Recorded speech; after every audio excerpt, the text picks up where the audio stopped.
अब यहाँ पे आपको दिखाई दे रहा है इम्यून सेल्स। इम्यून सेल्स यहाँ पे आप फोटो ले सकते हैं, लेना चाहें तो बढ़िया, ठीक है। ये वाला स्ट्रक्चर आपको जरूर माइंड में रखना है। इम्यून सेल्स कौन कौन सी हैं हमारी? सबसे पहले ल्यूकोसाइट्स, सबसे ज्यादा है ना ल्यूकोसाइट्स। तो ल्यूकोसाइट्स को बोला जाता है व्हाइट ब्लड सेल। क्या बोलते हैं? व्हाइट ब्लड सेल, या शॉर्ट में ज्यादा बोलते हुए सुना होगा आपने WBC, ठीक है ना। एक सुना है आरबीसी, दूसरा सुना है WBC। तो आरबीसी हो गई आपकी रेड ब्लड सेल्स जो ब्लड में है, और WBC ल्यूकोसाइट या व्हाइट ब्लड सेल, ये भी किधर है? ब्लड में ही है, ठीक है। ओके, सेकेंड क्लास जो आपकी आती है वो है प्लाज्मा सेल्स। तो प्लाज्मा के अंदर जो रहता है वो प्लाज्मा सेल्स हो गए। इसका कंपोजिशन भी मैं आपको पढ़ाऊंगा, ब्लड का कंपोजिशन आप लोग पढ़ेंगे शायद इसी चैप्टर में, नहीं तो अलग से पढ़ाएंगे, ठीक है। ओके बड़ी इंटरेस्टिंग है अनाटमी एंड फिजियोलॉजी। अगर आप समझेंगे तो आपको पूरा शरीर आपका समझने में आ जाएगा, एकदम खुल के समझ में आएगा, और आप बड़ी बड़ी बीमारियों को खुद से ही आधे डॉक्टर बन जाओगे कि हाँ कैसे हो सकता है, ठीक है। और डॉक्टर कुछ बताएगा तो समझ पाओगे कि भाई साहब क्या बता रहे हैं। तो WBC समझ में आ गई। अब फिर आगे मैं इनका काउंट भी बताऊंगा, सारी चीजें बताऊंगा आपको। प्लाज्मा सेल्स, प्लाज्मा सेल क्या करती हैं? बनाती हैं और सीक्रेट करती हैं किनको? एंटीबॉडी को। एंटीबॉडी क्या करेंगी? फाइट करेंगी हमारे शरीर में कोई भी पार्टिकल बाहर से आएगा तो। नेक्स्ट है मैक्रोफाजिस। मैक्रोफाजिस किस लिए होता है? ये एनगल्फ कर जाती है, निगल जाती हैं इन्वेडिंग पार्टिकल्स को, यानी कि उसको किल नहीं करती हैं। देखो कई चीजें होती हैं किसी चीज को खत्म करने की ना, बाहर से कुछ आया, बाहर से कोई माइक्रो ऑर्गेनिज्म आया, उसको खत्म करने के बहुत तरीके हैं। क्या क्या तरीके हैं? या तो उस पर केमिकल डाल दो मर जाएगा, या उस पे जो है एंटीबॉडीज आपने डाल दी वो मर गया, या तीसरा तरीका है मैक्रोफाजीज है। ये मैक्रोफाजीज क्या करती है? निगल जाती हैं, खा जाती हैं उसको, ठीक है। समझ गए मैक्रोफाजीज कैसे डिफरेंट है? खा जाती है, निगल जाती है। कैसे करती है? ये एक पार्टिकल पड़ा है, इसके चारों ओर पहले आएंगी, अपना सरेंडर करेंगी, फिर थोड़ा सा जो है चारों तरफ से फैल के इसको फिर अंदर ही समा लेंगी। ले भाई खा लिया तेरे को, ठीक है। तो मैक्रोफेज की फंक्शनिंग सबको समझ में आई? गुड। अगली चीज है मास्ट सेल्स। ये क्या करती हैं? These trigger inflammatory response. अब जब भी आपको कहीं कोई चोट लगती है तो आपने देखा है ना कि वहां पे स्वेलिंग आ जाती है। शायद ये मैंने पहले भी बोला है, अभी लास्ट किसी क्लास में समझाया था, मुझे ध्यान नहीं आ रहा। क्यों याद आया? हमारी इम्यूनिटी क्या करती है? वहां पे स्वेलिंग कर देती है, इन्फ्लामेशन हो जाती है, रेडनेस आ जाती है, और फिर हीलिंग की प्रोसेस चालू हो जाती है। चलो खैर, तुम लोग अब यहाँ पे ध्यान दे लो। जो व्हाइट ब्लड सेल है ना भाई साहब, इसके भी कंपोनेंट हैं, WBCs के भी कंपोनेंट हैं। WBCs, ये सारी की सारी WBCs हैं, न्यूट्रोफिल, बेसोफिल, एसिनोफिल, मोनोसाइट्स और लिम्फोसाइट। ये सब के सब क्या हैं? WBCs है। सब के सब क्या हैं? व्हाइट ब्लड सेल है। तो व्हाइट ब्लड सेल के क्या क्या कंपोनेंट बताए मैंने? Neutrophil, basophil, eosinophil, monocytes and lymphocytes. समझ गए? हम्म। तो पिछले में तो हमने इसका कुछ निमोनिक भी बनाया था, अभी तो मेरे को ध्यान भी नहीं आ रहा, क्यों नहीं ध्यान आ रहा है। NEM, निम, चलो कोई नहीं, बाद में बता देंगे, ठीक है। ओके, अब ध्यान दो। न्यूट्रोफिल क्या करती हैं?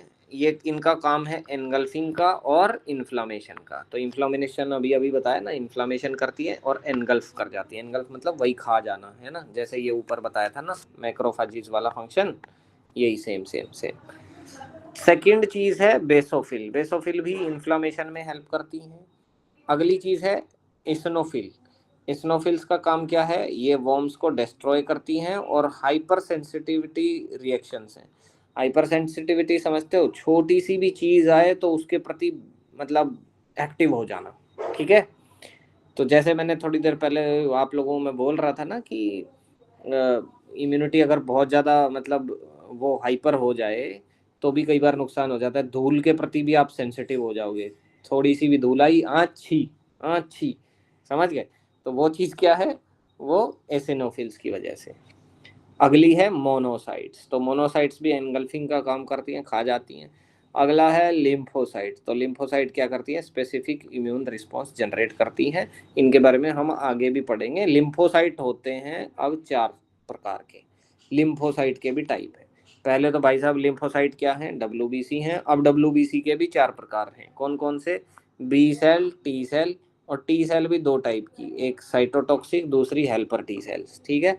और चौथी होती है एनके सेल। तो लिम्फोसाइट कितने प्रकार की एग्जाम में आ जाए तो? 4। 4 कौन कौन सी हैं जी? B cells, cytotoxic T cells और हेल्पर टी सेल्स, ठीक है। और लास्ट आपकी एनके सेल्स।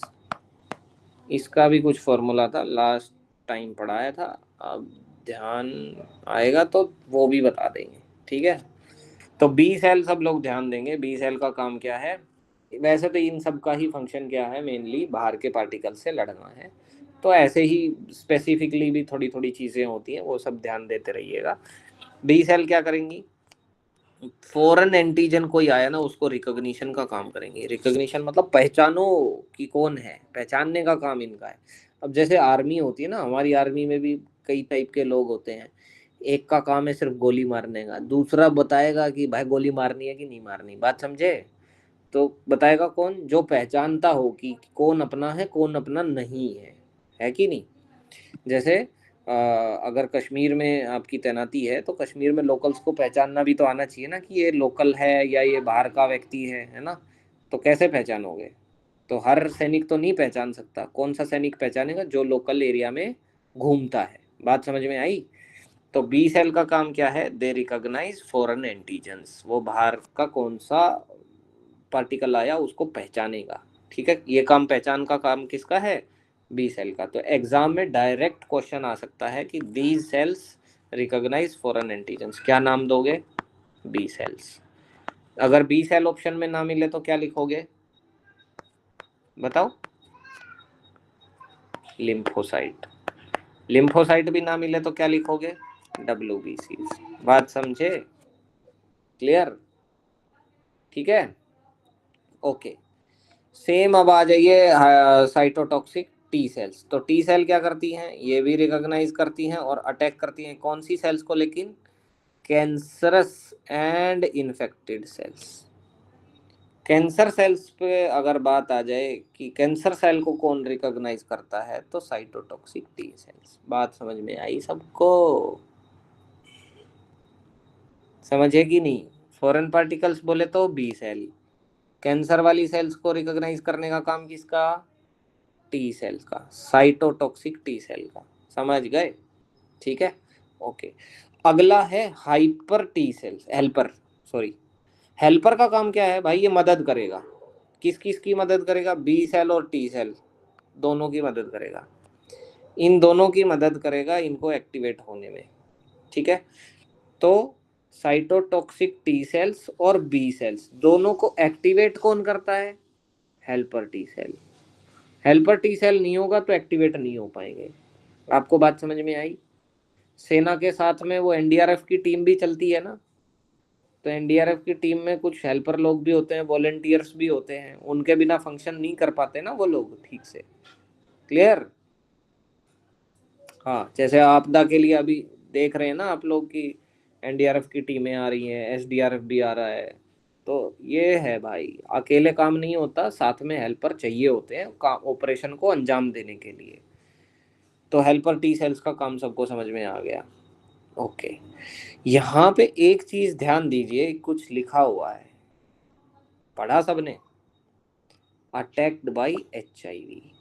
जो आपका HIV वायरस होता है वो अटैक कर देता है हेल्पर टी सेल से। तो हेल्पर टी सेल्स पे अटैक होने का मतलब क्या समझे आप लोग? कि अब बी सेल और साइटोटॉक्सिक टी सेल्स जो है वो एक्टिवेट नहीं होंगी। समझ गए? यानी कि जो चीज पहले से मौजूद है वो भी फंक्शनल नहीं होंगी, इनको फंक्शन करने वाला ही गायब हो गया। जैसे आप ये मानो कि सेना के पास तोप तो है, मिसाइल तो है, लेकिन वो इंजीनियर भाग गया जो मिसाइल चलाना जानता था। लो, अब सेना को डर रहा है भाई, गलती से चला दी तो कहीं यही ना फट जाए। समझ गए? ये बिल्कुल ऐसा है जो अक्षय कुमार की मूवी में, समझो कि बम को डिफ्यूज करने पहुंचे हुए थे साइट पे, और ये भाई साहब पुलिस में, अब बम जो है वो आता नहीं है। तो पुरानी फिल्मों में तो क्या चलता था, 90s की मूवी देखी है सब लोगों ने, 90s की मूवी में क्या होता था, किसी जगह पे बम रहता था, सूचना मिलती थी। और 90s क्या 80s वाली भी है ना, 80s टू 90s जो वो शत्रुघ्न सिन्हा और इन सब के टाइम की जो मूवी है उन सब में यही रहता था। जानी, तो जानी क्या करते हैं उधर भाई, लगा देते थे बम, और बम को डिफ्यूज करने के लिए फिर टीम आती। फिर वो क्या रहता था, एक लाल तार, एक हरी तार, एक काली तार और काटने से पहले ऐसे हाथ कांप रहे होते थे, ये बड़ा दिखा रहे होते थे ओ तेरी की, टिक टिक टिक टिक टिक उधर वो। अच्छा, बम की तार कब कटेगी, जब सिर्फ 1 सेकंड बचेगा या 2 सेकंड बचेंगे, 10 सेकंड पहले नहीं काटेंगे उसको, चलता रहेगा टाइम अपना, 90 सेकंड ये वो। देखने वाले भी डरते थे सर उससे। वो हाँ भी ऐसे बैठे होते थे, अब होने हाँ, वाला होने वाला। सबके हाँ, मन में ये रहता है कि भाई साहब ये वाली तार कहीं गलत ना कट जाए, गलत कटी तो यहीं फट जाएगा तो मूवी में मतलब बिल्कुल एग्जैक्ट ऐसे रहेगा, बस लास्ट के 2-5 सेकंड से 5 सेकंड तक भी नहीं काटते, वो टाइम साइड में चलता रहेगा, पी पी पी। और फिर लास्ट में वो अचानक से काट देगा हीरो, टक, ओ तेरी की, बच गए भाई, फटा नहीं, सब लोग बच गए, ओहो। लास्ट का 1 सेकंड। हाँ, लास्ट का 1 सेकंड तो सिस्टम डीएक्टिवेट हो गया फिर।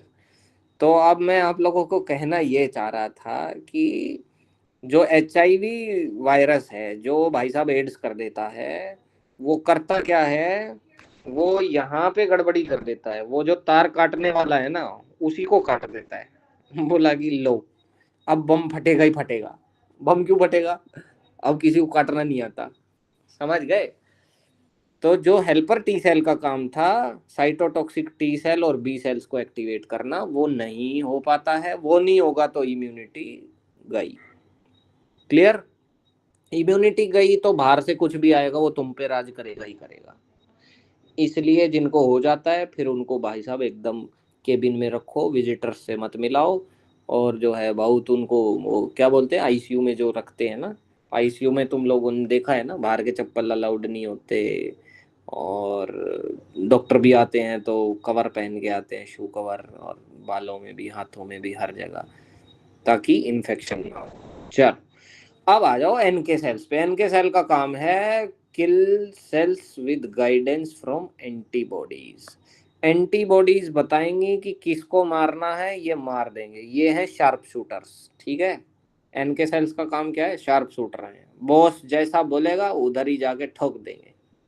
पुरानी फिल्मों में जैसे आप लोगों ने देखा होगा कि एक फोटो पकड़ा दिया जाता था बस किलर को, और पैसे की गड्डी, और फिर किलर क्या बोलता, बता तो दो। एक डायलॉग होता था स्पेसिफिक, क्या डायलॉग होता था भाई, आपका काम हो जाए। वेरी गुड, अरे क्या बात है अंजलि, आपने हमारे मुंह की बात छीन ली है। वो वो फोटो लेता और सीधा बोलता आपका काम हो जाएगा, जाइए ठीक है, काम हो जाएगा उस्ताद, फोटो लेते ही। तो ये वही चीज है, एनके सेल्स का क्या है, ये एंटीबॉडीज से गाइडेंस लेता है, और लेने के बाद बोलता है काम हो जाएगा, आई विल किल क्लियर। तो ये सारे किरदार याद रखिएगा, एग्जाम में भूल मत जाना। इतने प्यार से समझा रहा हूँ तो कभी ये मत सोचना कि वहां पे मूवी चल पड़े, वहां पे नाम आने चाहिए, helper T cell, cytotoxic T cell, NK cell, B cell, ये पार्ट हैं लिम्फोसाइट के, और ये सब पार्ट हैं ल्यूकोसाइट के, एसिनोफिल, बेसोफिल, न्यूट्रोफिल। पूछूंगा मैं ये क्लास के एंड में, समझ गए।